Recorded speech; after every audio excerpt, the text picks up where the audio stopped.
মেয়েটার কালকে রাত্রি থেকে ধুম জ্বর, মানে কালকে রাত্রি 1:30-2 বাজে, তখন থেকে মানে মেয়ের একদম গা দেখছি রাত্রিবেলা ঘুম থেকে উঠে যে মেয়ের গা একদম জ্বরে পুড়ে যাচ্ছে।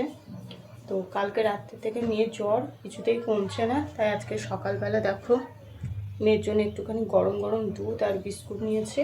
কিছু খেতে পারছে না, কিছু খেতে চাইছে না, সকাল থেকে বলছে যে ব্রাশটা কর, কিছু খা। সকাল থেকে কিছু খাচ্ছে না, শুধু বমি করে যাচ্ছে। ওই জন্য একটু দুধ গরম করে দিলাম অল্প করে, তাই বলছে বিস্কুট খাবে না, শুধু শুধু দুধটাই খাক, একটা বিস্কুট দেয়, নাহলে খালি পেটে থাকাটা তো ভালো না। চলো মেয়েটাকে খাইয়ে দিই। জ্বরটা কমছেই না, বরঞ্চ বেড়ে যাচ্ছে। কালকে রাত্রি 2 বাজে ঘুম ঘুরে গায়ে হাত পড়েছে, দেখছি গা একদম জ্বরে পুড়ে যাচ্ছে। তো এখনও অবধি মেয়েটার জ্বর নামছে না। চলো, না নামলে তো দেখা যাক কী করা যায়। আপাতত খাবাই একটু কিছু খায়নি সকাল থেকে, বলছে কিছু খাবো না, বিস্কুটও খাবে না বলছে। চলো মেয়েটাকে খাইয়ে দিই। এসো মা।